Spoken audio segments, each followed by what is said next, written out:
Bants or bullying, bants or bullying. We're playing a game called Bants or bullying, bants or bullying, bants or bullying. It's rarely bants, it's usually bullying.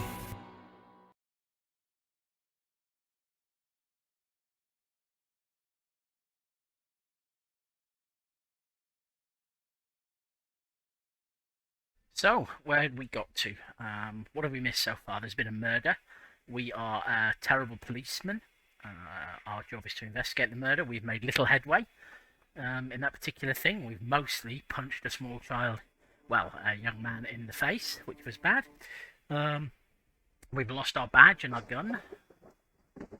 Our colleagues back at our district police house have horribly taken the mickey out of us for losing our badge and our gun. We've found a haunted bookshop, or a cursed bookshop rather, which we have yet to investigate. We discovered our police paperwork in a dumpster after we'd tried to flush it down the toilet. We found a secret compartment that contained something too shocking to think about and caused us to suffer a blackout as a consequence. And currently we are stood on a quayside, having failed to find the thrift shop I was looking for.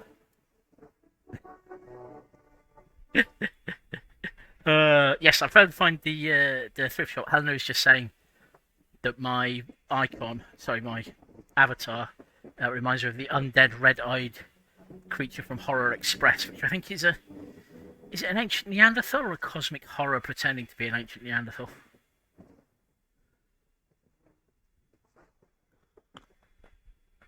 I can imagine I'm a cosmic horror. Right, let's just have a quick look and remind ourselves about the many, many tasks. Space caveman, indeed. We are failing. Oh god! Right, we found the victim's clothes in the trash, and we should have asked either Kuno. I can't face losing another battle of wits against Kuno, or Garte if they know anything about how the clothes got in there. Secret passages at the back of the cafeteria. Oh yes, Union men gather in the mess hall. I think we might have missed them. I'm not sure. I'll have to check the time. Track down what's happened to my gun. I think I've pawned it. Track down my badge. I have no idea where that's gone. We need to get the body down. Ask the harbour for help. That's why we're here. This woman is an investigator or an emissary from the company that's currently being targeted by the angry strike by the sinister Union guys. Find the rest of the armour at the other end of town. Find out more about the weird star tattoos. Electrochemistry wants me to smoke, but I'm resisting electrochemistry. Somehow get together a bunch of money. My station has point blank refused to give me any, unfortunately.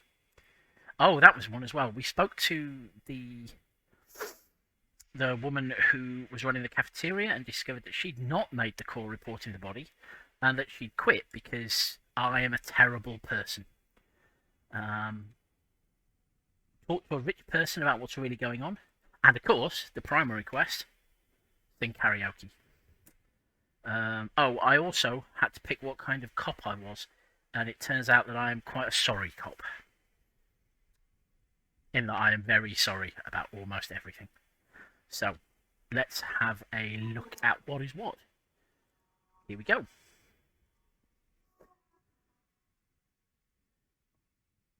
A striking woman leans against the cabin top of her sailing boat. Striking woman leans against the cabin top of her sailing boat, smiling as you approach. Her green raincoat glistens with droplets. A silk scarf is tied around her throat. Oh, I found a much nicer coat in a bin. But I decided not to wear it because it really does not go with my yellow gloves. Good afternoon, officers. I'm Joyce. She extends her hand in greeting. Oh, Joyce. Joyce L. Messier. I represent the board of Wild Pines, Yep. the owners of the harbour. You gentlemen must be from the RCM. She steps closer and holds out her hand over the railing. What does the L stand for? RCM. What is that? I'm a little foggy here. What gave us away? Shake her hand. Don't shake her hand. It is indeed Catherine Hepburn, yes. Or Commander Janeway. Shake her hand. We want to give across the impression of being professionals. I'm glad to see you here. Her grip is tight and cold. I want to be Spencer Tracy now. I was dispatched to handle a strike, not a lynching. Anything I can do to assist the RCM in this matter, I will. Gladly. Now, we've been warned by a graffito artist that she is not entirely to be trusted. Or by somebody anyway. I've certainly been warned against her. That is good to hear, madame. My colleague will take the lead on this interview. I should let you know that he is recovering from an unusual medical Thank you, episode. Kim Kitsuragi. Wait Very unusual. But I can assure you of his ultimate competency. Way to narc me and simultaneously give me a nice compliment, so well, I can't be angry with you. How interesting. I wish you a swift recovery. In the meanwhile, you have my full cooperation, and the full cooperation of the Wild Pines Group. I'm sure I do. It's hard to get a read on her precise disposition, but she appears helpful. Thank you, suggestion. You're on a boat. A perfect opportunity to break into a Lonely Island song, but I'm going to resist. Tell me about Wild Pines. What can you tell me about the strike? What can you tell me about the lynching? Do you know something about these tattoos? You seem rich. Can I have some money? I like the sentiment, but maybe not. Thank you. That's all for now. Tell me about Wild Pines. What do you do? Let's soften her up with a couple of basic questions. What we do? I'm afraid I don't speak for Wild Pines as a whole. It's a giant undertaking. Okay, fair enough. So what do they do? The Pines' core competency is logistics. Container shipping, freight, that sort of thing. See those airships there, blinking? Those are the shipping side of things. Zeppelins. It's how you can tell you're in an alternate universe. And that is the terminal. Another subdivision deals with energy, oil and gas exploration, offshore platforms. How much money does Wild Pines have? Got it. Tell me something else. Go on then. If I've learned anything from watching detective shows, is that you follow the money. I'm not at liberty to discuss the company balance sheet, but I can tell you that last year, the company booked more than 20 billion real in revenue. I wonder what that is in real money. A billion?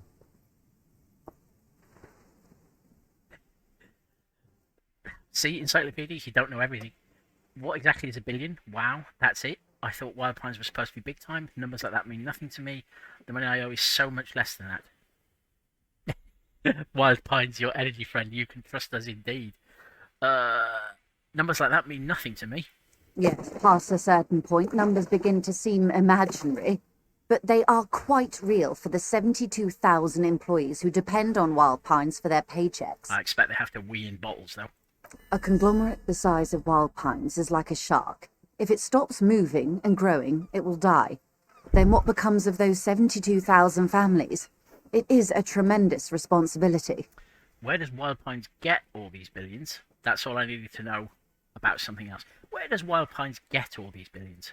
They started as an exploration and cargo fleet conducting trade between the Samaran and Insulindian Isolas 250 years ago, when pine ships explored the South Seminese and charted Lomantang on behalf of the suzerain. Okay. Centuries of care, deliberation, and madness have gone into this endeavour. Vessels pass through the great unrest to re-emerge with apricots in tow. The logic of the system is totalizing. It's taken everything from its employees to build it. What does such a huge system want with a place like this? Look around. Indeed, what does it want with a shithole like Revachol?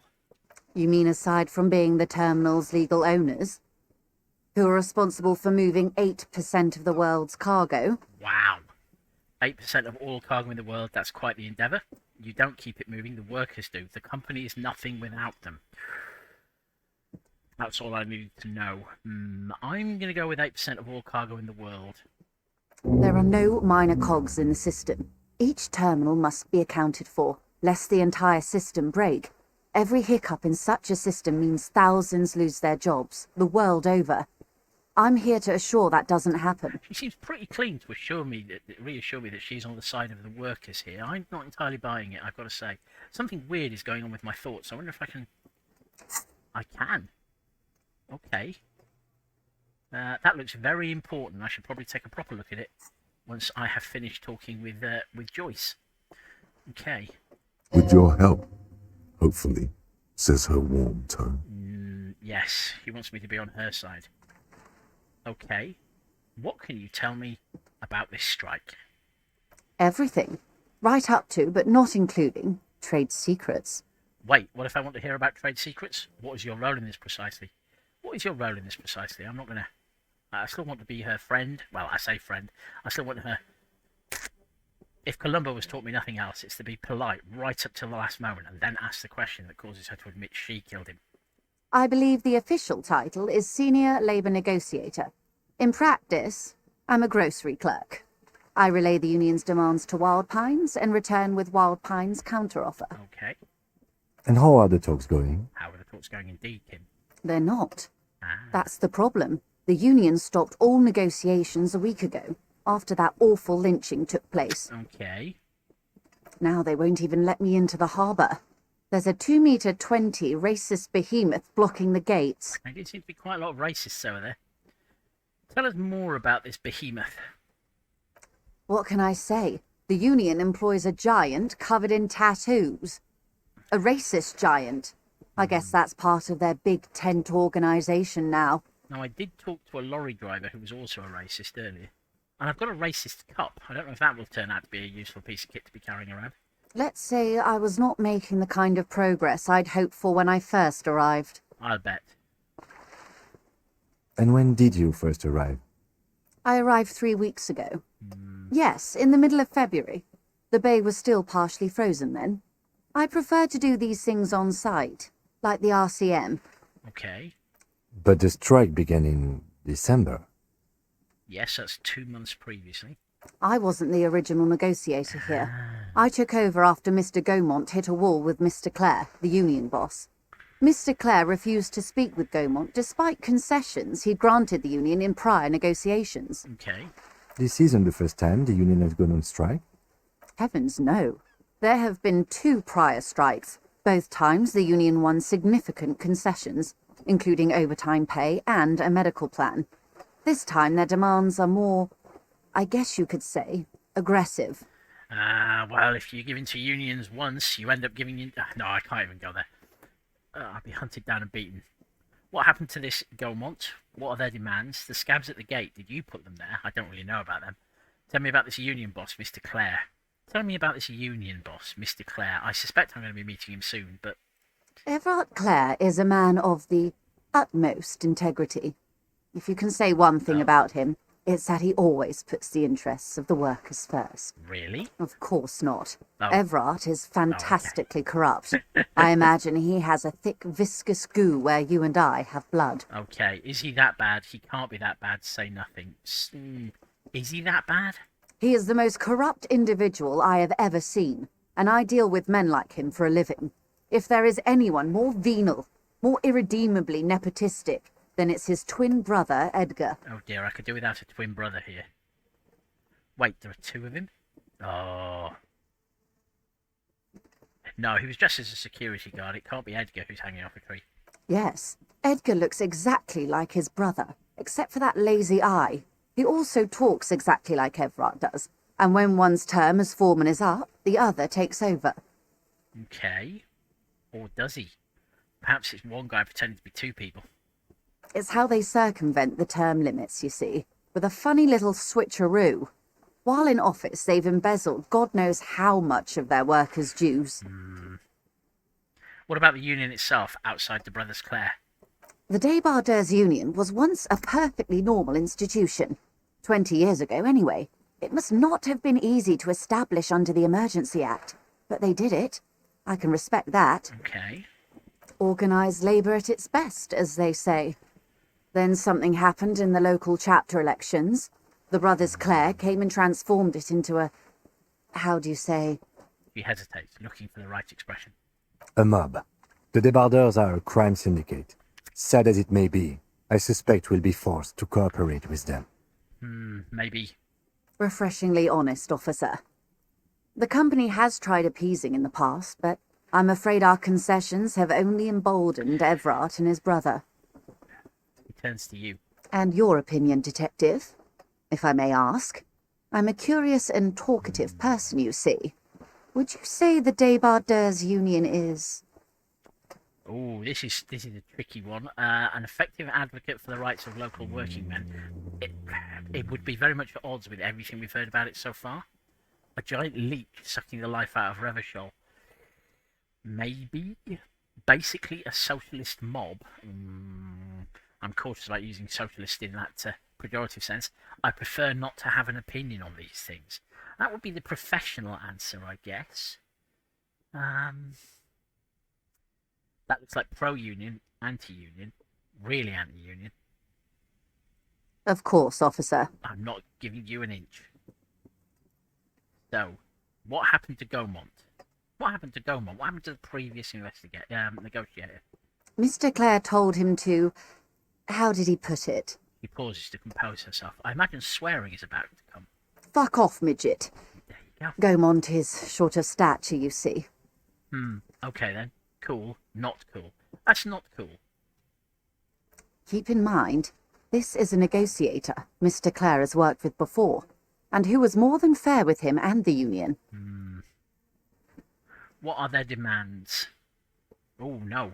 One more thing. You said something happened in the elections. Now, that one more thing traditionally should come at the end after I've asked all my other questions, so I'll have to get there.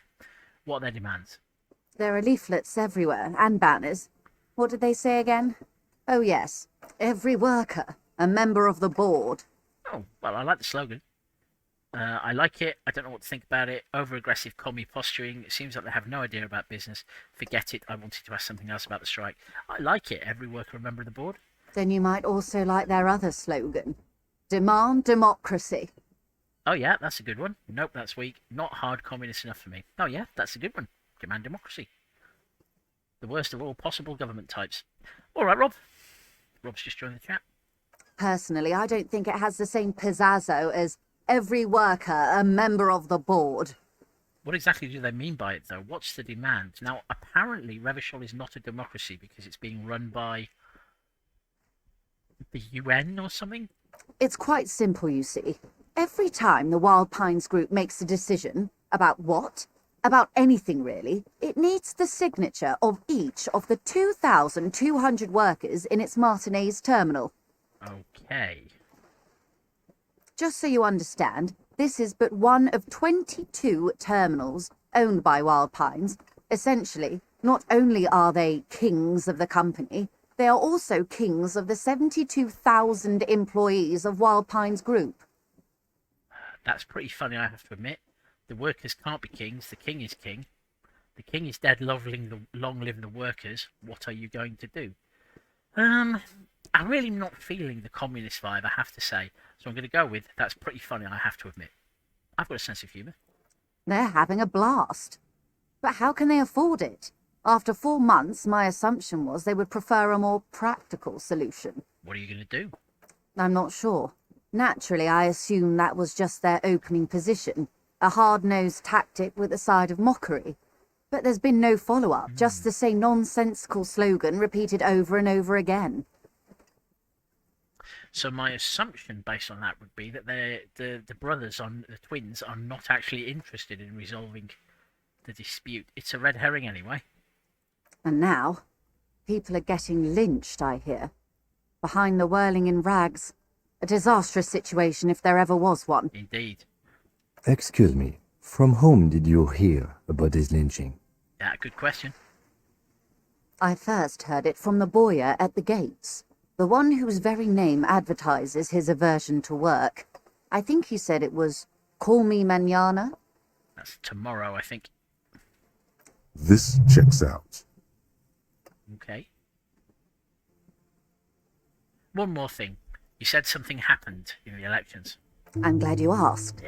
There was a woman, the previous forewoman of the union. She disappeared. Okay, here we go. Disappeared? Yes. On the last day of the local chapter elections, her daughter phoned in and said she wasn't running anymore, or coming to work. Ever. End of story. Eerie. It happens. Some kind of extortion, probably. Indeed.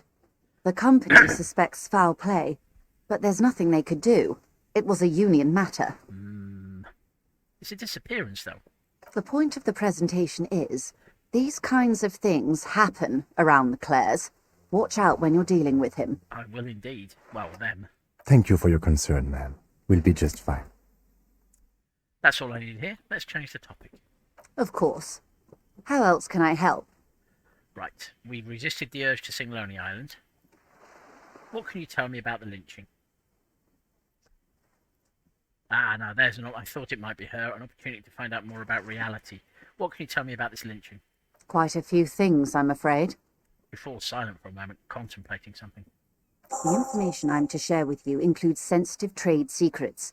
For the sake of my employer, I have to ask for your names and badge numbers.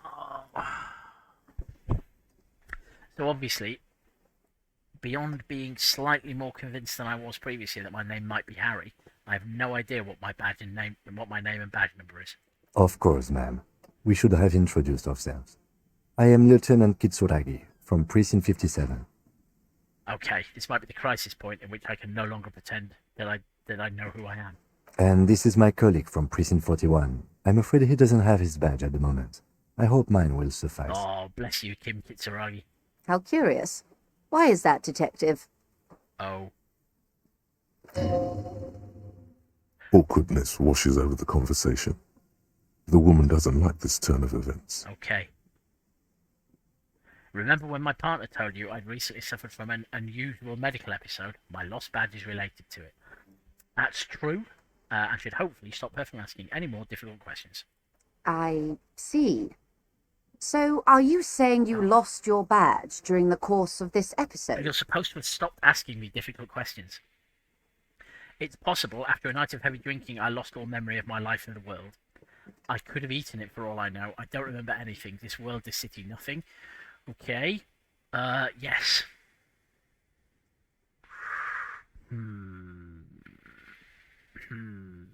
Yes. I'm just going to go with yes.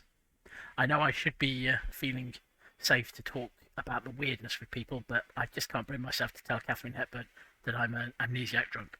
I can't hear you, darling. Speak up, please. Oh, for goodness sake.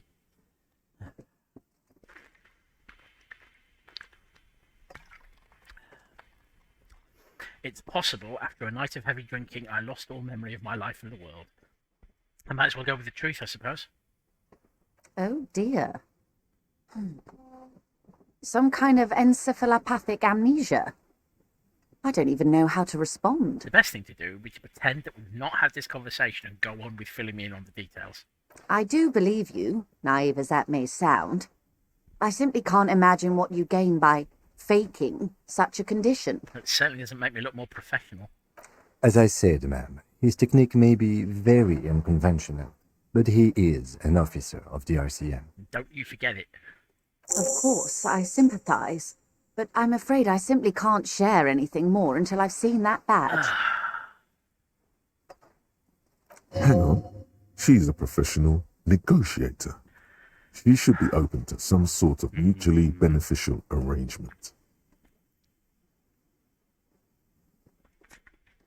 What kind of arrangement would it be? How do I negotiate my way out of this? I should be wearing my lovely blue jacket.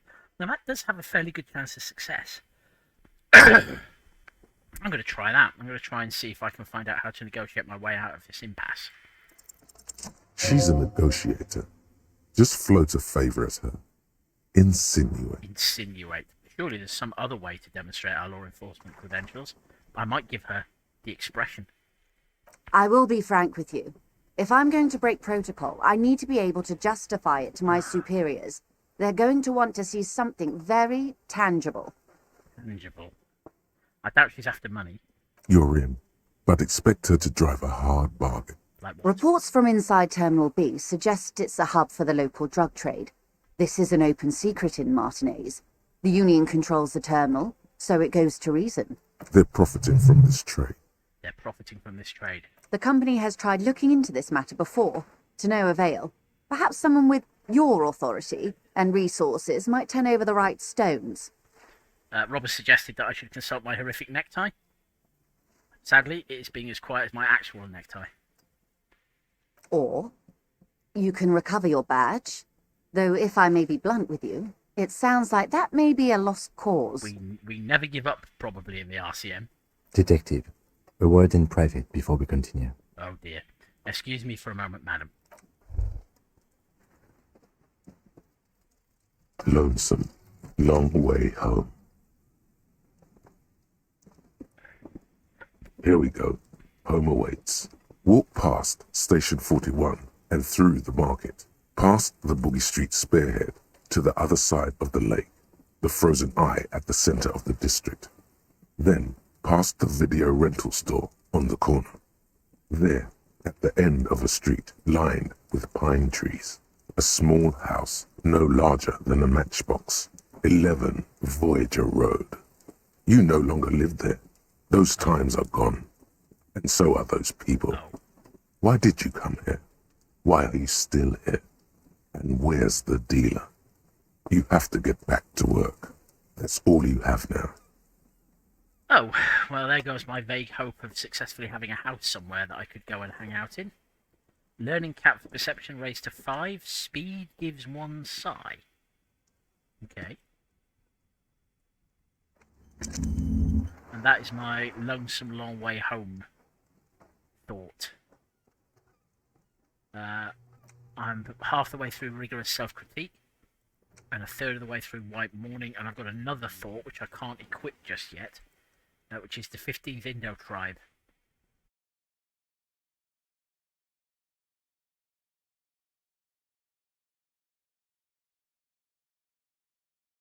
Where were we up to? Okay, so yesterday I managed about half an hour before my stream cut out due to my computer catastrophically turning itself off because my fan had decided to stop working.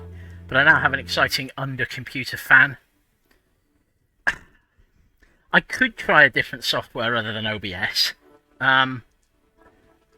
Yes, but which is what Ren is suggesting on the chat at the moment. But I know how OBS works to the point where I can stream. And that's got a real inertia to it. But I'll give it a look. I've literally no frame of reference. Is Twitch Studio very easy to use? Okay. I'll give it a look then. I might be once Graham has stopped moving, I might rope him in, as he understands technology and he's down with the cool kids. Anyway, yesterday, during the half hour before everything turned off, I spoke to Joyce, and she made it pretty clear that she was only going to give me information if I did something for her, following the whole "I have no idea who I am" business. And we are taking a brief moment, myself and Kim Kitsuragi, to have a chat about what all of this means. We discovered the house that I had been, the home that I'd been hoping I had, is no such thing. Joyce was great. Helen described her as Catherine Hepburn, and I immediately wanted to be her Spencer Tracy. But let's see what Kim Kitsuragi has to say about her.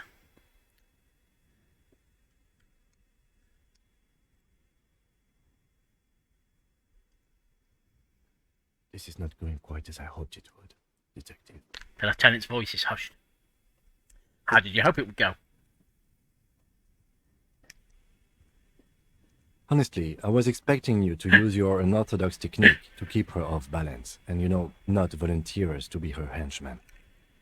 Oh, so we're henchmen now? Really? I thought it was going so well. I thought it was going quite well. I mean, I don't have a badge and I don't know my own name, so the fact she's still talking to us is quite a positive.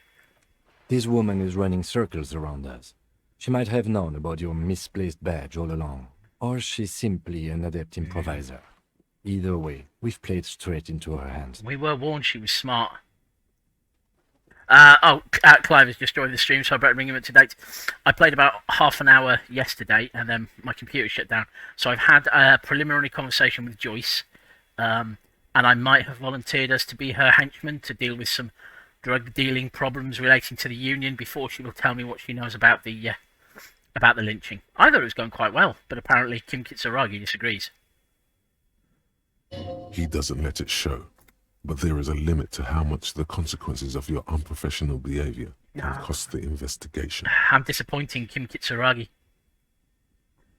I'm sorry for putting us in this situation. I'll handle it. There's my key word. Sorry. What do you propose that we don't investigate the drug trafficking. We could just, find my badge. Let's get back to her. I'm sorry for putting us in this situation. I'll handle it. Feels on message. I don't really want to be sarcastic at Kim, so I'm going to apologise. It's a default move that has served me in almost no capacity since I've started trying it. I'm sure you will, Detective. Oh. Okay, so we can go with passive-aggressive or differently passive-aggressive, or we could just get back to Joyce. But I'd rather... Yeah. What do you propose, Kim Kitsuragi, that we don't investigate the drug trafficking? No. If there is reasonable suspicion, we must investigate. Otherwise, she could claim we are siding with the Union, or that we are on their take. We'd never hear the end of it. I'm being advised by Kat that under no circumstances should I upset my pal, and indeed, I have no intention of upsetting Kim Kitsuragi. But I feel like if I'm too much of a doormat, he won't respect me at all. What I propose is, we ask her, then we investigate, briefly. But do not share the outcome of this investigation with her. We tell her it's done, and demand for her information on the lynching. I like the way you think, Kim Kitsuragi.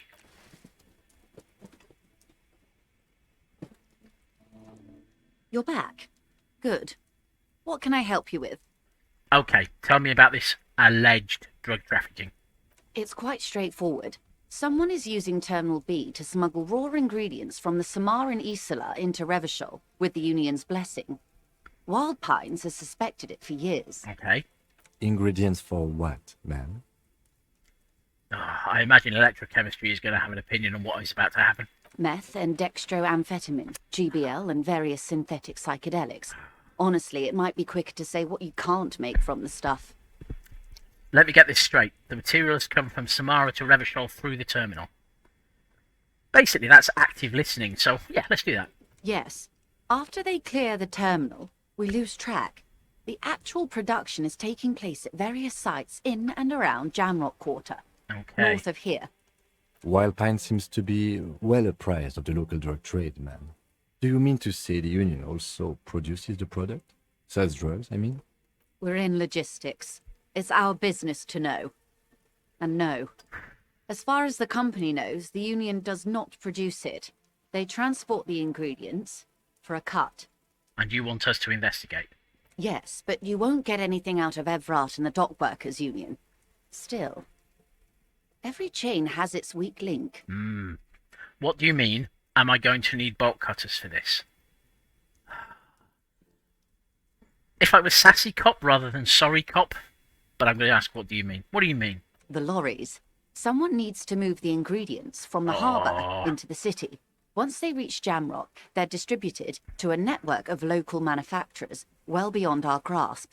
But in transit, they are vulnerable. I do hope my lorry driving friend is not involved.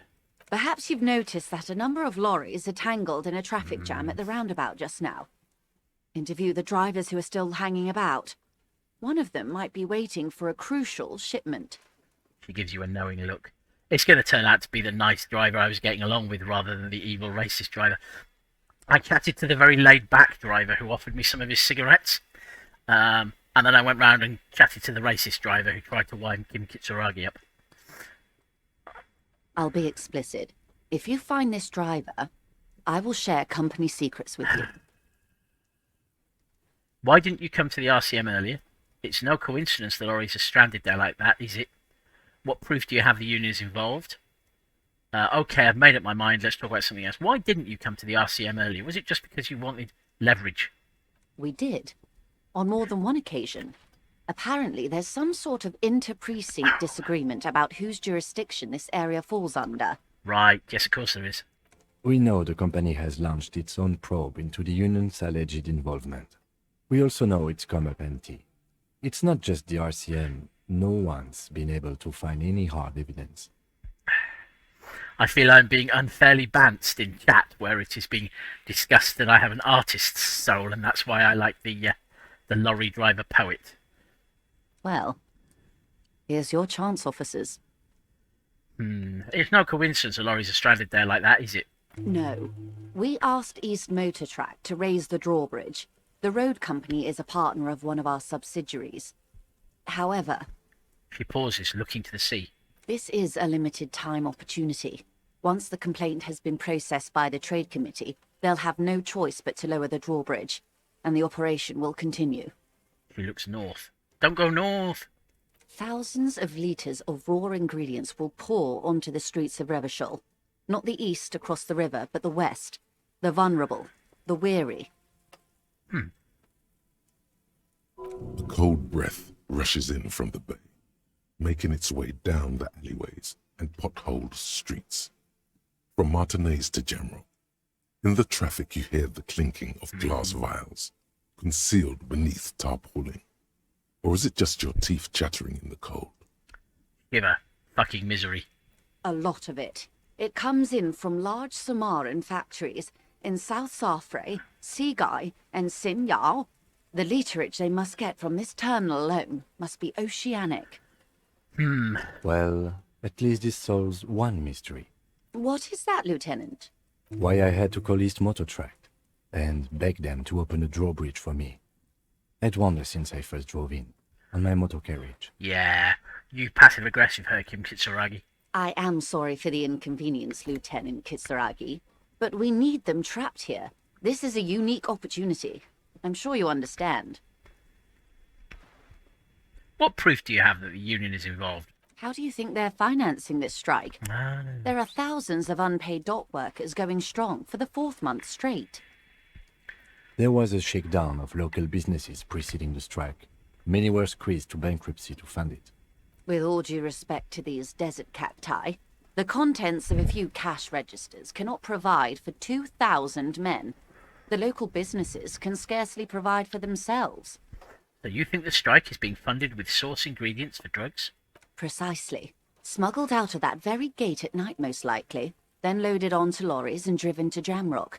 You simply need to find one driver who will open up to you. Oh, It sounds like she tried looking into it herself, though she's clearly not the type your typical lorryman would confide in.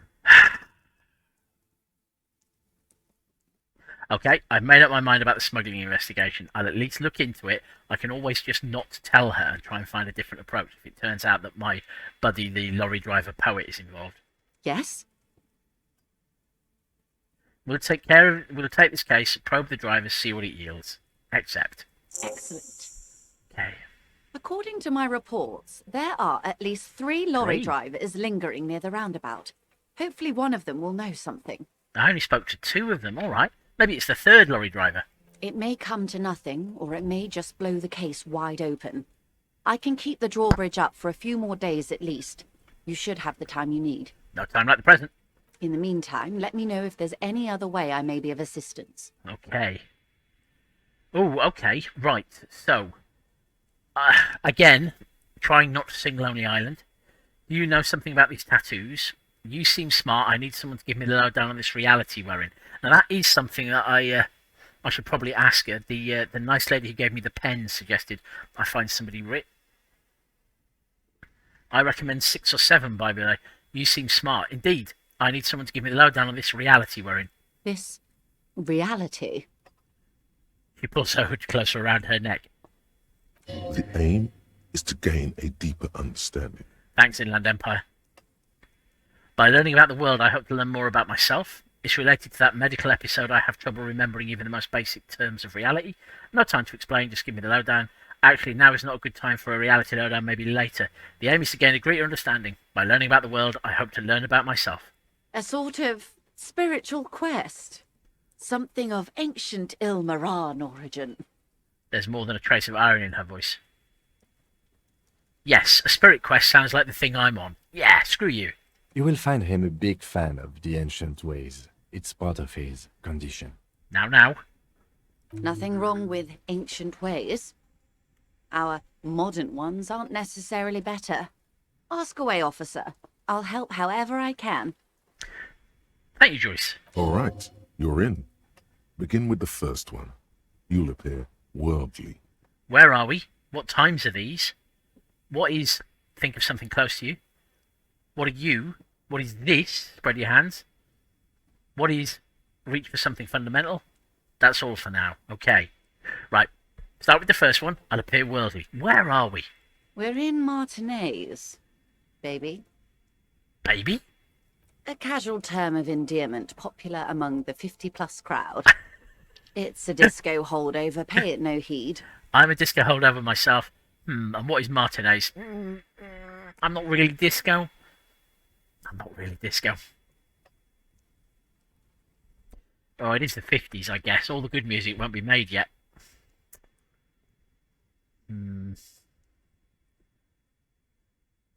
I have got big flared bell-bottom pants. I'm a disco holdover myself.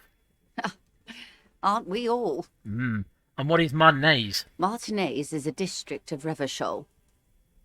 A very small district tucked away near the industrial harbour, north of the 881 and Jamrock. Okay.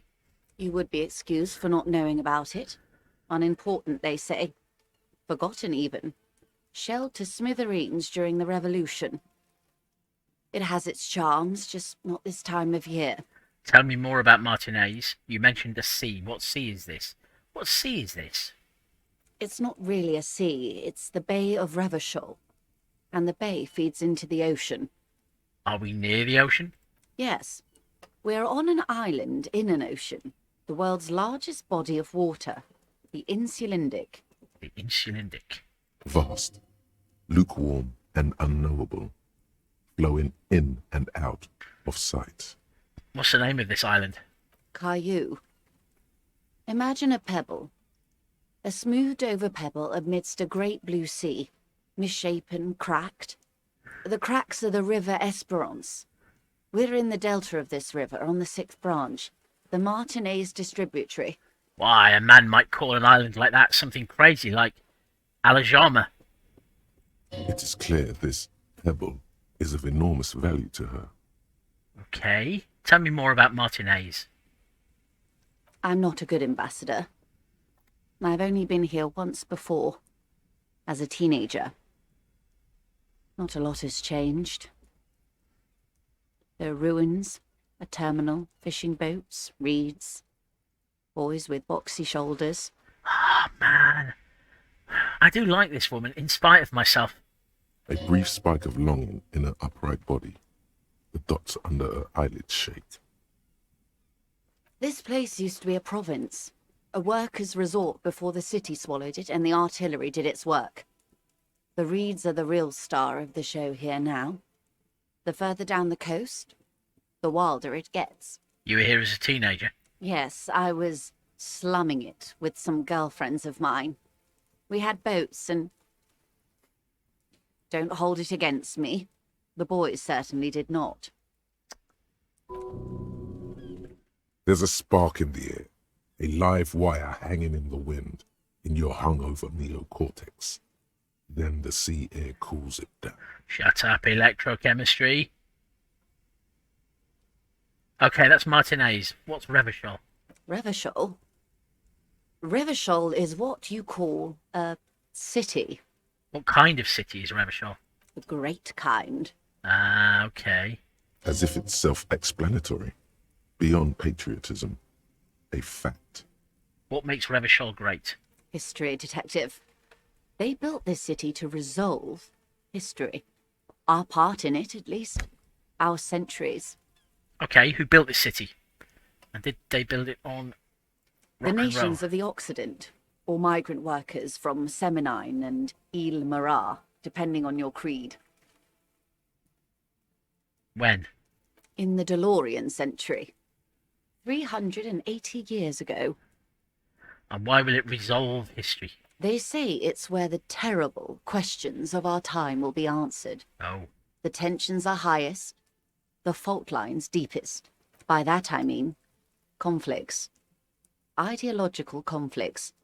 The stuff of men. Why here? We are standing on a fertile, self-sufficient island able to sustain up to 200 million people in the middle of the Insulindic Ocean, the world's connective tissue. It's where the money is. So we're in an unimportant part of an important place. So we're pretty much at the centre of the world. So we're on the periphery, basically nobody's. We're in an unimportant part of an important place. Renner has just commented on how well written this is, and it is just... I've been blown away by how well they're being able to build this character in comparatively few words. I had a real impression of her that she was going to be clearly maybe a slightly three-dimensional corporate stooge, but the writing dismantles that idea entirely, and it's really easy to believe in Joyce Messier as a character. Yes, a really efficient world building on top of telling me about the character at the same time. It's beautifully done. I think it's fair to say so. Martinez is about He points across the water where the skyscrapers rise. 22 kilometers from the center of the world. That soldering iron is the bank of the world building. The bottom floors are Insiacom. Coalition government, Insulindian Mission Command. Okay. Silence. She lowers her hand. The water, the light. It's as though you're seeing it for the first time.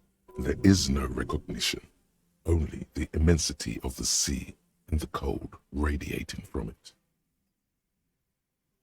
Where are we? I don't know any of this. Say nothing. Observe the large body of water swelling cold. She observes your eyes scanning the horizon, then breaks the silence, slowly. This is one thought you need to complete.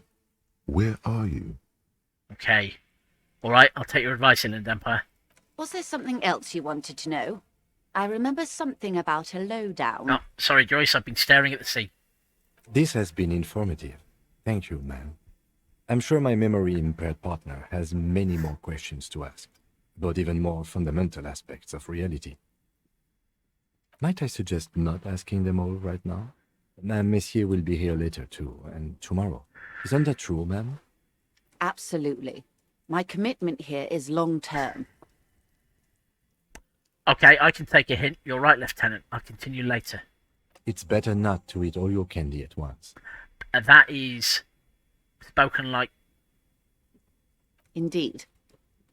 I'm always at your service. That's all for now. Glad to have been of assistance. The little that I know. Anything else?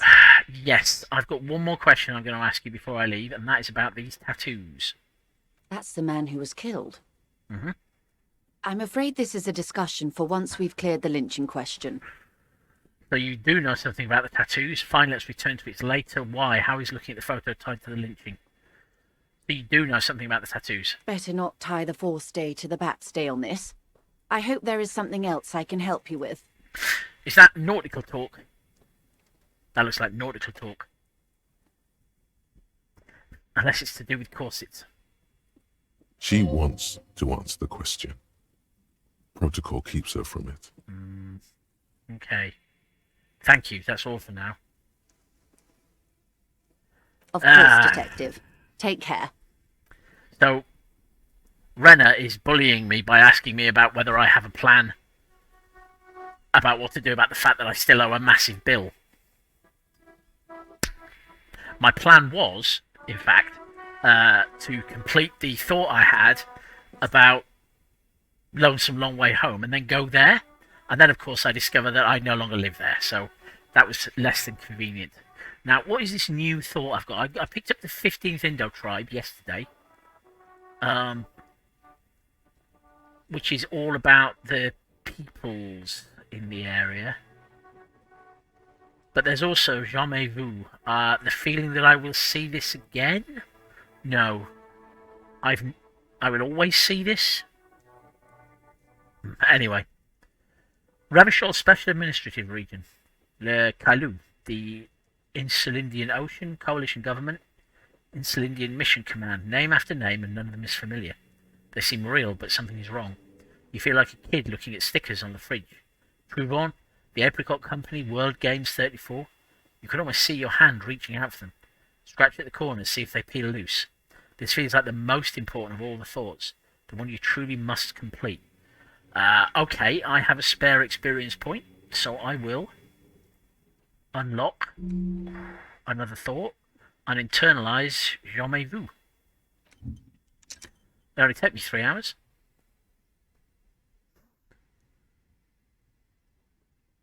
Ah, jamais vu. The failure to recognise something that should be familiar, never seen, says Brenner. Okay. I mean, oh no, I've somehow managed to fail to do that. Yes, there we go. How much cash do I have now?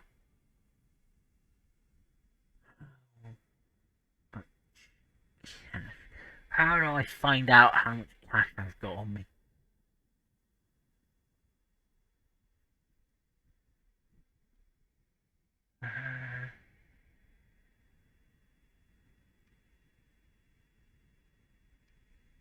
That is inconvenient.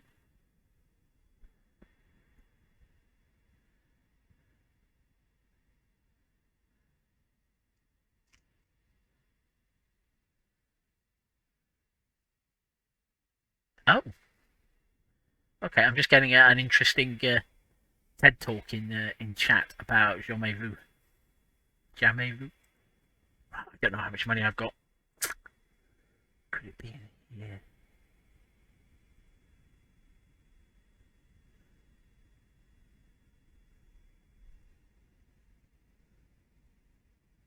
A study by Chris Mulan of Leeds University asked 92 volunteers to write out door 30 times in 60 seconds. In July 2006, at the 4th International Conference on Memory in Sydney, he reported that 68% of volunteers showed symptoms of jamais vu, such as beginning to doubt that door was a real word. Dr. Mulan believes that a similar brain fatigue underlies a phenomenon observed in some schizophrenia patients, that a familiar person has been replaced by an imposter. Dr. Mulan suggests that they could be suffering from chronic jamais vu. Yeah. I certainly know that feeling of beginning to feel like a word is not real. For a period in the middle of last year, the words half magic lost all possible meanings.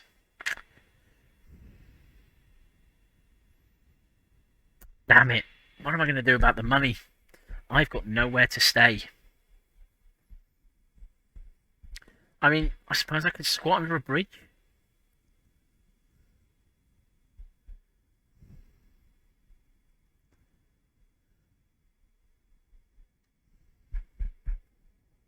It was one of the reasons I was trying to find the thrift shop.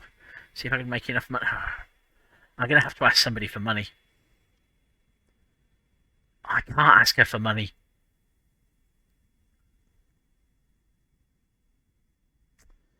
Maybe we could do a crime. What's this?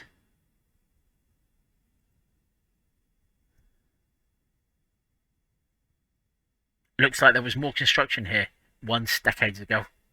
I wonder if Kim could lend me some money. Yes?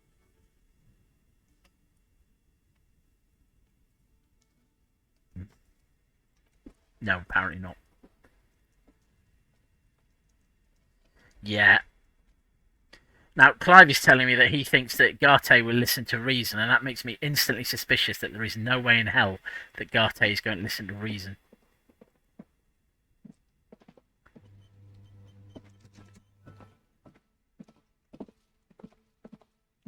Just an ordinary wall. Nothing to see here. Okay, take your word for it, ordinary wall. You'd know. Uh-oh. Okay. Oh, some magnesium. Excellent. Given my propensity for being very sad, that will come in useful. Ah, so the money I've been picking up has been tenths of real. Oh, okay. A lonely cormorant surveys the sea, indifferent to your approach. I suppose I could try and...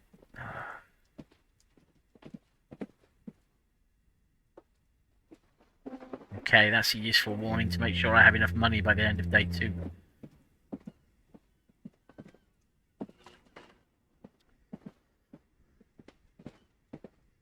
This coin-operated viewer is facing southwest. Its coin slot is full of fossilized bubblegum, rendering the machine permanently inaccessible. Poor little viewer. The metal feels cold and wet under your palm. It looks unhygienic. A thick layer of graffito covers the lenses. You spell out the word Onak, written on the other side, with N and C scribbled backwards. Everywhere, Kuno is there before me, making my life more difficult. Under the graffito, a sea of blues and greys appear. Behind the water lies a coast studded with concrete and reeds.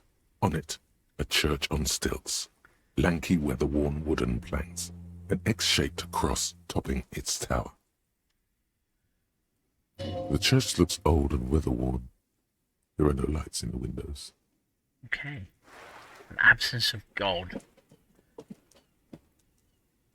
Better watch your mouth round me, boy. Hick. Oh, some sort of terrible drunk. With a bag. Oh. What's this? You hear the distant squall of seabirds. Seabirds are not our friends. A splatter of bullet holes lines the wall. Oh. Okay. The things I've seen, hick and said. Right, now there is the bookshop. I would feel bad being paid for getting rid of a curse.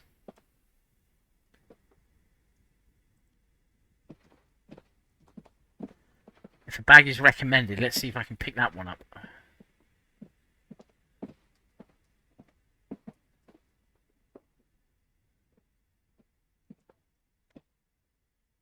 Oh, I can. Excellent. I've gained a fritter bag. And that means, I think, this plastic bag has frit written on it in a dynamic, forceful manner that implies great prices. As you crack it open, a multi gust of air flies in your face, smells of yeast and beer. A perfect place for tar. Tar. Okay, so I know I can apparently collect bottles because it was in a tip. I somehow doubt they're going to give me 140 real, but you never know. Ah, some people playing bulls.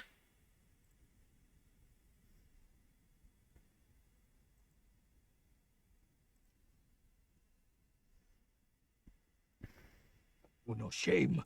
Whining about your back every time you bring out the measuring tape. Honey, you're a man with a fork in a world of soup. Please, let's just try to enjoy the game, all right? The other one is eating a big sandwich.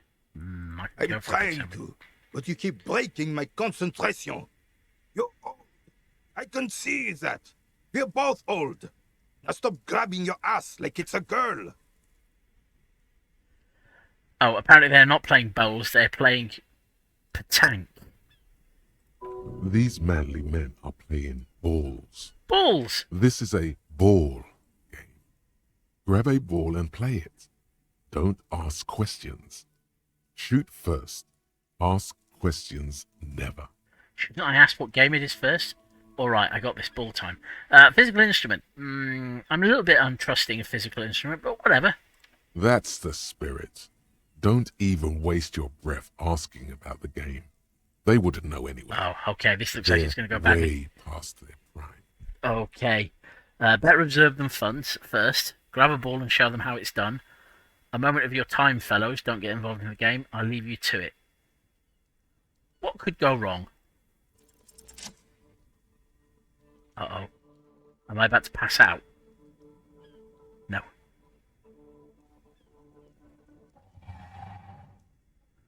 You are immediately surprised by the ball's lack of weight.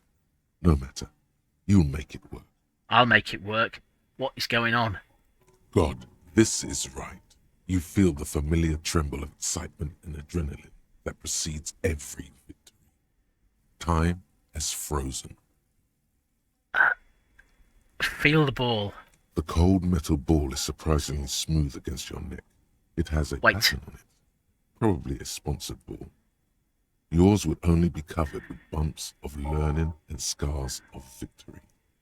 Wait. This is clearly not shot putting. Why am I shot putting?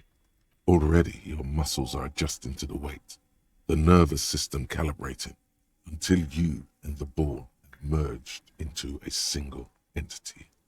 The man ball is ready. Taking the surroundings. A chilly breeze ruffles your hair as you stand there, feet firmly planted.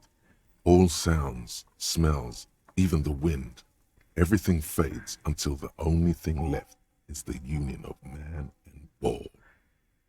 West, in the Grand Couronne area, sharp overhand left from Arsène Luc Edelbrock sends the Samaran heavyweight champion, Koistia Miasnuk Koistanicha, flying to the Met. The crowd goes wild. Revachol loves her heroes. There is time for a last glance inward. Who am I?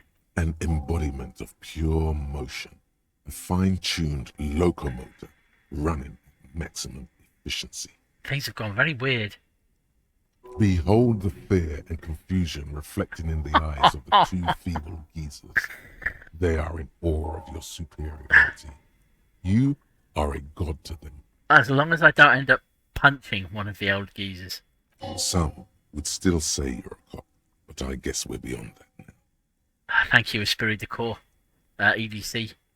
The inertia can be contained no more than a bullet leaving a gun. Let go, be the bullet, continue.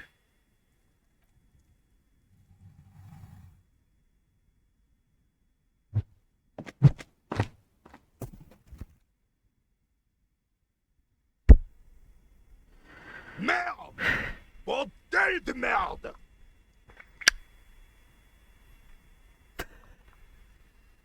These things happen. What the hell is your problem? Not a weak right tricep, that's for sure. Problem? I don't understand. I'm a god of track and field. Why would I have a problem with anything? Problem? I don't understand. You vandalized our game, son. We can't play petanque with 5 bull. Wait, it's literally called... Oh, no. Sorry, an honest mistake. Are we good? P-tank? Oh, tank, I understand. I thought it was shot pit. I thought it was shot put. Well, it damn well isn't. It's petanque. You ruined a petanque game. We want our bull back. You can't have your bull back. Mine now. Take it easy, René. This is just a misunderstanding, isn't it, officer? No harm done. I'm not going swimming. Of course there's harm done, you orange slug. You owe us a goddamn bull. Okay, I will try to fix this. Listen, guys, the ball is gone and I have a murder to solve, alright? Oh, God. I need a new task, I need a new task. Okay, I will try to fix this. Good. Mistakes are forgiven when men at least try to right their wrongs. I believe you will try. Now, why did you approach us? Just talk. It'll smooth things over. Okay, Old people like attention. here's a suggestion. Do you know anything about the man hanged in the backyard of Whirling in Rags? You seem to be playing in a crater. Thank you for your time. Do you know anything about the man hanged in the backyard of the Whirling in Rags? Unfortunately, I don't. Oh. Unlike most of the locals, I have no qualms about assisting law enforcement. But this affair has passed me by completely. Oh. Well, we know most of the locals don't like us given the state of the graffiti. In Martinez, the union is the law. So can you really blame them? But you don't have a problem with cops? Cop is a pejorative term. Oh. I don't have a problem with policemen. On the contrary, I admire the effort to bring order to our streets. Yes. So again, you don't know anything. If I knew, I would not be afraid to tell you. I simply don't. I'm an old man, not a coward. The daily business of the riffraff no longer concerns me. This is a man with a lot of past, but little present, and almost no future. That's a little depressing, Inland Empire. You seem to be playing in a crater. Yes. The terrain here provides an interesting variety to a familiar game. Does it have anything to do with all the bullet holes I've been seeing around? Do you know what created it? It's probably got something to do with the bullet holes. I mean, Joyce did tell us the place was shelled. Yes. It was left by heavy artillery fire. Okay, it's a crater left by artillery fire, but why? Why what? Why was heavy artillery used? Because that's what happens when communards hijack your country, execute your supreme leadership, and turn your capital into a slaughterhouse. You use heavy ordnance to clean up your home. Wait, who are the communards again? Did you use artillery fire against them? Maybe we can do this history lesson later. What's this about communards? That's the band that little Jimmy Somerville sang with. Commies, communists, socialists, anarchists, call them what you like. They just chose the name to feel special. Senseless sentimentality. Did you use artillery fire against them? Sadly, no. It was the foreigners who brought them to their knees. We fought valiantly. Too valiantly. So valiantly we got licked. He adds, squeezing a rule in his fist. Should have fought dirty, like they did with their suicide sex cult propaganda and mad anarchist women strapped to shrapnel bombs. We didn't though, and we lacked caliber. God bless him, but the suzerain's cannons simply weren't big enough. Why shell them here in Martinez? They should have chosen a place away from people and buildings. I understand I'd bomb this place too. Why shell them here in Martinez? Because this place is a damn beachhead. Had to soften the commies up first. The beachhead? Yes. The military coordinated amphibious landing to take back Revachol. He finds your lack of historic knowledge troubling, a sign of mental deterioration in the preceding generations. Martinez was used as one of the 3 footholds in Revachol during Operation Deathblow in 08.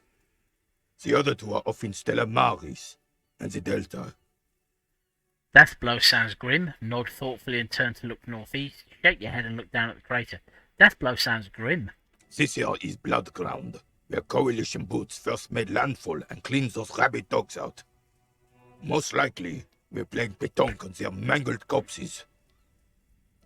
Cheery? Blood ground. You got old René going there. Like he isn't hungry enough already. Hold on, the Coalition? Is that why everything's so bombed out? Ah, that explains all the war damage. That explains all the war damage. Damn right, son. They laid the fire of hell on the city before they stormed it. And it worked, too. There's a strange gleam in his eyes. He approves of this radical approach, knows it was necessary. Yes. The rest of the city got cleaned up, but Martinez they keep as a monument. And now the Union Socialists are practically running the place. Are they really socialists, though? Well, it's your own damn fault. You, we, the coalition, Revachol, whoever you want to blame, never finished the job. Officially, the party never surrendered. Of course, they still all influence. You don't even begin to truly understand the players on the table, let alone the specific circumstances surrounding the... What do you think? Oh god, no, don't ask me what I think. This has not gone right yet. That's how it should be. Soft socialists paving the way for the hard-working class to take over. Okay. Bit communisty. Foreign powers cleaned up our mess and now they rulers. Shake your head in shame. Okay, I don't mind that one. This coalition seems quite capable, actually. Do they? Commies just don't understand how money works. I don't, as a rule, like to start sentences with the word commies. Nothing, I don't think I just do. Okay, two seems... Yeah, I could go with 2. Foreign powers cleaned up our mess and now they rulers. Shake your head in shame. That'll do for me. I'm sorry it had to be them. After 8 years of fighting those hyenas, boiling cats for food and drinking piss in the mountains. Right, well, I've gone off this guy. You can drink as much piss as you like, but I will have no cat boiling. I would have preferred if the Right Honourable King Guillaume returned through Revachol, or even if that damn clan Frisel had risen from the grave and led us. Sadly, that was not the case. This royal failure weighs heavily on him. Instead, all that is just, holy, and beautiful in the world was wiped away, and now it's neon signs with toothpaste ads everywhere. Foreign influence peddling garbage and stupid music on the radio. Stupid music on the radio is a big problem of our times. This is just what the commies wanted. This was their plan all along. This is what they wanted to replace the role of the suzerain with. Clive is suggesting that there is not enough logic and cold hard facts, and I feel the urge to say, be quiet, Encyclopedia. Who was Friesel? You mentioned Guillaume. What exactly is a suzerain? Well, a suzerain is kind of like a ruler, so I know that one. Who is Friesel? I'm sure I've heard that name before. Damn Frisel. He was the king we couldn't protect. The Carabineers failed him, and the crown. He died in the hands of the Hyperlay, in a very public execution. That is sad. Who is Guillaume? A true king in both blood and mind, led Revachol before Frisel.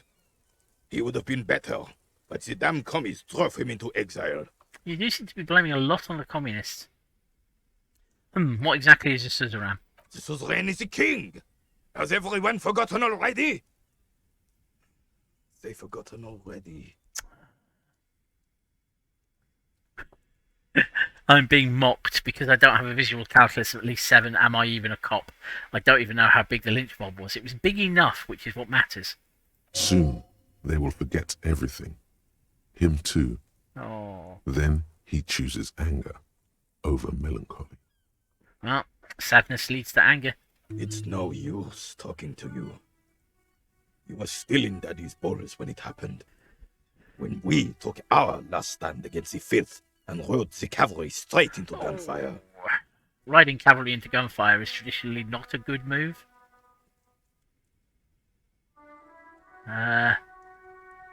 Yes, okay. I'm getting a penalty to that. What is it about this old soda that makes me stand so proud? Because I threw their boodle, or shot put, as I'm liking to think of it now, into the sea. I'm not... It's a white check, so it's retriable, but... Yeah, okay, I like to know about people. Why is he so proud? Is it just because he's a bit of a fascist? All you observe is a veteran refusing to let go of the past and his old uniform. This is not uncommon. It's quite a stylish uniform. But then I guess that's the point of uniforms. This is the uniform of the Royal Carabineers in service of Frissel I, Guillaume le Lion, and the valiant King Philip V before him. Don't you mean Frissel the Fan? You do not speak his name, Craven, although he was a clown. But he was our clown, ours to ridicule, and to mourn. There's something you missed. You will get to it. Don't worry. Okay, thank you, Composure, for that input. And thank you for your time. Okay. Let me see if there's any hints on how to get the shot put back. Due to some confusion over the game Rennie and Gaston are playing, you threw one of their petanque boules far into the sea. The shot was excellent, but now you owe them a boule, or at least a similar-looking metal sphere. That shouldn't end badly.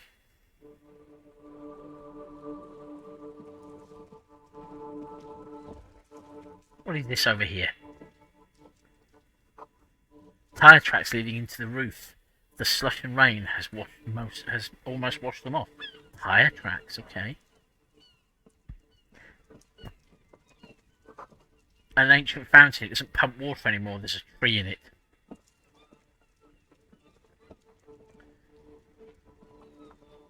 Ah, now we're back by the car. Okay. A great tectonic force has cracked the pavement like an eggshell. Is that a bench? That looks like a bench. That is a bench. Worn and beaten wooden planks of the bench do not look overly comforting. I've not been inside the bookshop. I spoke to the young girl outside, and we had a chat about the curse. I promised to do something about the curse, but then I got distracted by I forget why exactly. I decided not to go into the shop. I'm going to pop back there later. It was one side quest too many at the time. We can sit on benches after we've solved the murder. Let's go. Okay, fair enough, Kim. God, I've been on my feet for literally hours.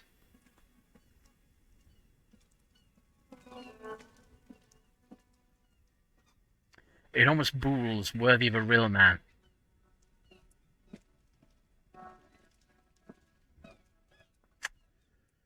Right. I need to pop back in and speak to Garter anyway, and I might be in time to find out some more about the Union people who are meeting in the cafeteria. There is no such thing as too many side quests, says Renner. He's not going to get any more dead. Oh, equip the bag. Yes, okay. Let me just bring the bag up.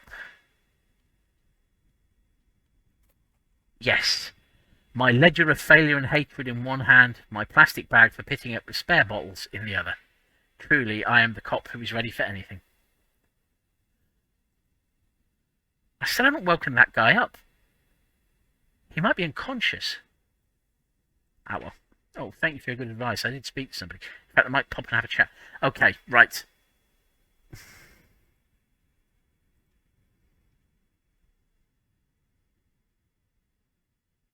The bench is probably there for sleeping on when you can't play Garte. I'm sure I might end up sleeping on a bench.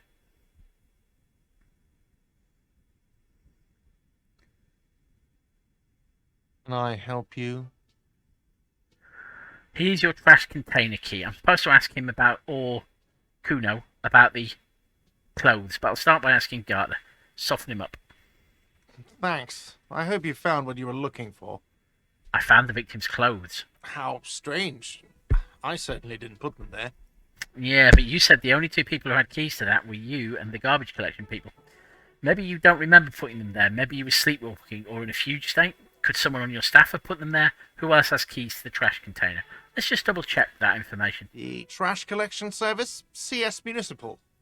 I don't see why they would put anything in the trash, though. No, why would they? So...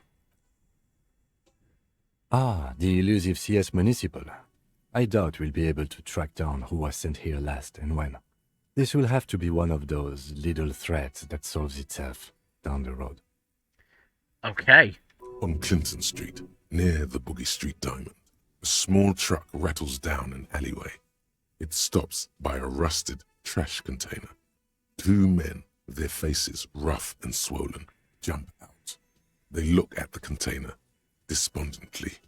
CSM is written on their backs. Okay, thank you, Shivers. Thank you anyway. Could someone on your staff have put them there? Sylvie had the keys before I got here, and I can vouch for her. I can vouch for all my staff. None of us would tamper with the crime scene. Okay, let's talk about the inevitable. Yes? So, about that money I owe. Yes. Have you got it? How much do I owe you again? A lot.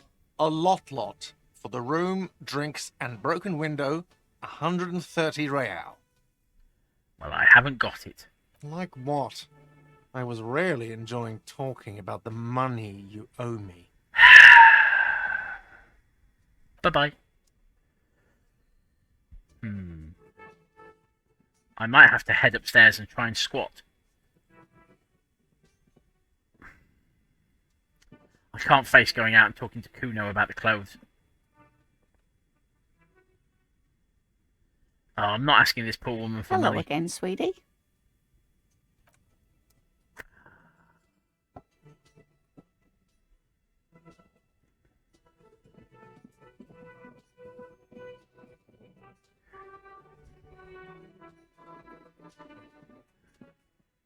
The worker is in a deep slumber. He's still asleep. Perhaps he's on his way to where you just came from, into the primordial darkness. Renner is urging me to sell out to Big Yacht.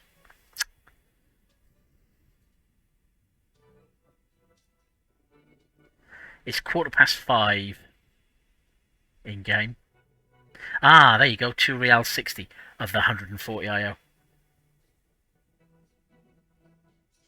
I can't take money from the Wild Pines negotiator. That would be just selling out to the corporation. There is only one way to awake this bone idol from his slumber. Roar like a hurricane. Rip the buildings from the earth. Physical instrument. I feel like you are being unhelpful. Wake up, this is an order, I am the law. No words, just a primordial scream.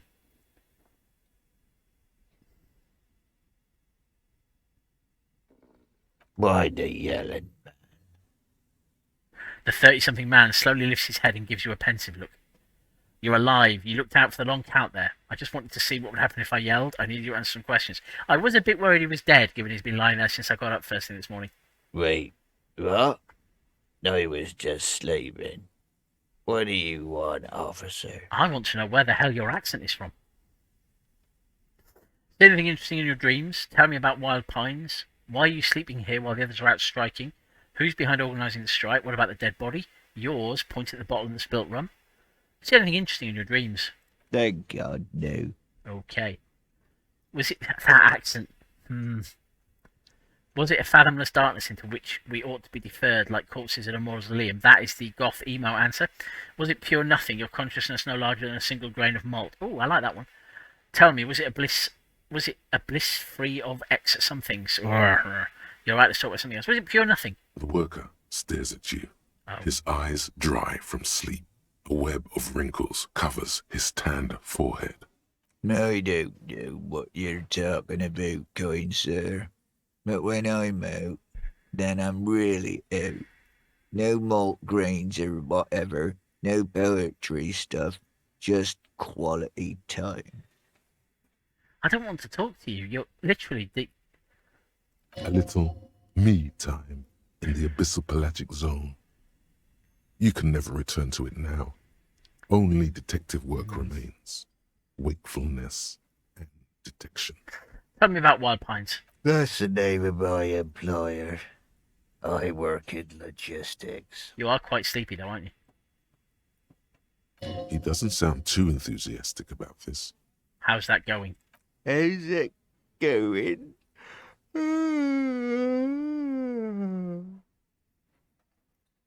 Haven't you noticed what's going on outside? Of course, it's a total madhouse. I'm not sure what you mean. I've almost never been outside of this building. Of course, it's a total madhouse. Good. Then you understand the gist of it. We would all be better off without the employers and their employment. For one, I can get some goddamn shut-eye. Okay. Right to sleep, I say. What about the dead body in the yard? Yeah, what about it? You seem cool with it. Do you have many of those hanging from the trees here? I'm just trying to find out what you know about it. I really shouldn't have woken you up. I'm feeling bad now. You know, people die here every day. Someone's found in a ditch, another one falls in a manhole, a third one gets eaten by stray dogs. If someone has decided to die on top of a tree, then how is it my concern? Someone has to look into it. Looks like I'm that someone. Tell me what you know. Well, little point asking you about the body then. I got other questions. Someone has to look into it. Tell me what you know. I can tell you this. Trouble's ahead. Okay, that's not that insightful. You have a pretty solid feeling that the man's not just mouthing off. He's strong, but even he has reasons to be cautious here.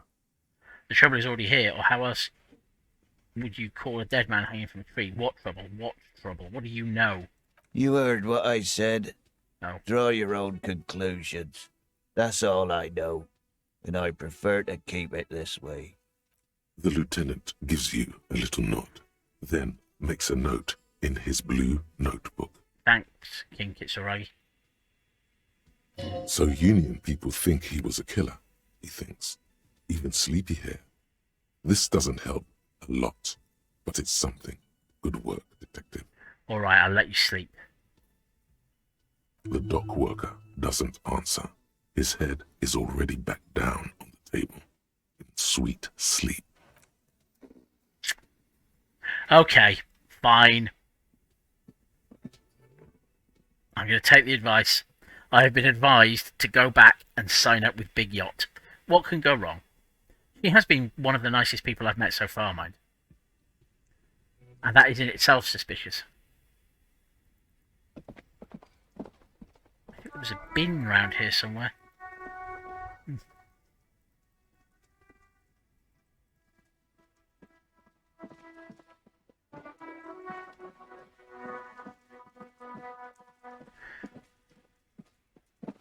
Right.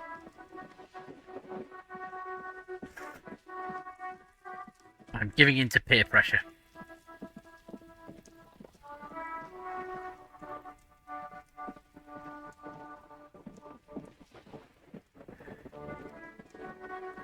Alright, Catherine Hepburn, give me money.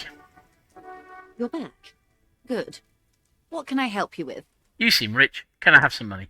Is what you want to say, but it isn't that easy, is it? Thank you, Inland Empire. What? Why not? Look at that lady. Take a gander. Squint your eyes, bub. What nice fabrics, what lustrous hair, what lustrous hair. A well-kempt, yet tastefully short bob of dark hair. Despite the first hints of grey, she's elected to keep it Eau naturelle, shaped into a permanent wave, late 40s style, She is quite stylish. while dull orange pearls hang from her earlobes, red from the cold. Her light green eyes scan you, full of knowledge and worry. Wealth and all its possibilities. Yeah, so? Now look at you. You misery-clad Yeah, okay. simian. Barely able to tie your own laces. Your armpits are lakes. Yeah. A scythe of booze precedes you. Your hair sticks to your forehead, and your underwear feels uncomfortable. I'm feeling called out right now. You're poor. Poor as balls. You can't ask this person for money. You're too... Ashamed. I'm not ashamed. What is this feeling? I've never felt it before. I'm a goddamn working man. I'm not ashamed to shake the sleep for some dough, as I should be for even considering it. This is a woman and I'm a man. Yes, I should have met my own goddamn money by now. Ashamed? You're too ashamed. I'm too ashamed to ask this woman for money. Yes. You're too ashamed to ask this person for money. Too scared to belittle yourself in her eyes. Those half-precious stones of Odinel.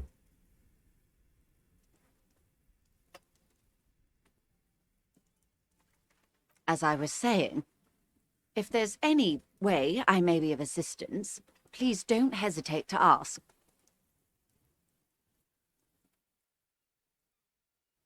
Nearby, a seagull pecks at a piece of garbage. Oh, man. Change the subject. You want a boat? Why, yes I am. She looks at the deck under her feet. Green and white sails flutter overhead. Not a lot of people on boats, are there? Does she have a name? Do you have a license? Does she have a name? The boat? No. It is called Cordelati 19 because that's the type of sloop it is. Oh. The word "it" feels strange. Such a beautiful boat deserves a proper name. A breeze ripples through the sails and tugs at your hair. Below, the sleek, fish-like shape of the hull parts the water. Beneath that, a resounding darkness. You're reminded of something. Or someone. Cool, but your boat really needs a name. Boats need names. Okay. How about Cordelati 19? Why? She taps on the side of the boat. It makes a hollow sound. Because it was manufactured in Revachol East by a company called Cordelati, and its hull is 19 paces long. How about the sleek fish? How about the X something? How about Dolores?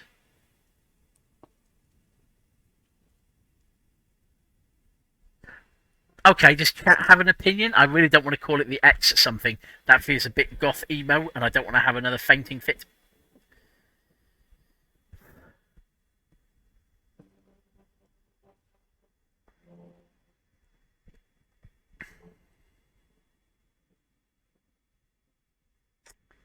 Sleek fish is nice, Runner. Yes, let's do that. What? Because it's sleek and fish-like. I think I'll stick with the factory name. But thank you. Ah, phew. Okay, but what kind of boat is it? It's a pleasure craft. A 19 pacer. It also happens to be rated for Category 1 racing. Though these days I mainly use it for business. How do you like it? My sloop? I like it a lot. It's the eel's hips, baby. This is more disco talk, isn't it? I'm enjoying this part of the interview. It has so little to do with the murder we're investigating. Thank you, Kim Kitsuragi. I really do, the lieutenant thinks. Is she thrown off yet? He's looking at the woman, assessing her. Not a lot of people on boats, are there? Ah, so he wasn't being sarcastic. Of course there are. We're on an archipelago. How else are you supposed to get around? There is a pinch of defensiveness in her voice, but it is playful. Wait, we're on an archipelago? Yes, we are. We are on Le Caillou. Still, I haven't seen anyone else sail a boat around here. I haven't seen anyone else drive a souped-up Capri Kenema motor carriage either. Oh. Actually, that motor carriage has been specially issued to serve as a patrol and pursuit vehicle. I do not want to get between Kim Kitsuragi and Joyce. It's for crossing long distances in the greater Revachol industrial harbor. It's not a toy. Neither is this. A toy, I mean. It's a machine for crossing long distances in the Bay of Revachol, between the city and the islands. Do you have a license for this boat? Officer, I assure you I'm a highly qualified pleasure craft operator. I'll bet you are. The crowns of her teeth are porcelain, white as the boat's hull as she smiles. Qualified pleasure craft operator. So charming. Where's the damn license? I know better than to listen to you right now, Half-Light. That's good enough for me. Why wouldn't it be? This is Revachol, Wayfair Act and all. Anyone can drive a boat. Okay. Good.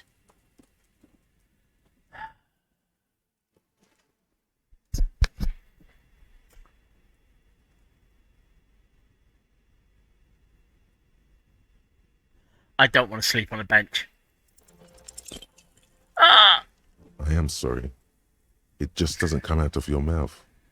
What does is... Yeah. Money.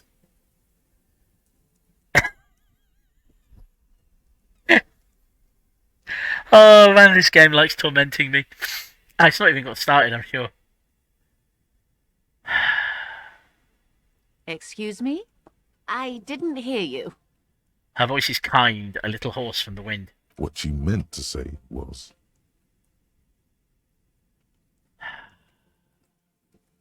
Thank you, that's all for now.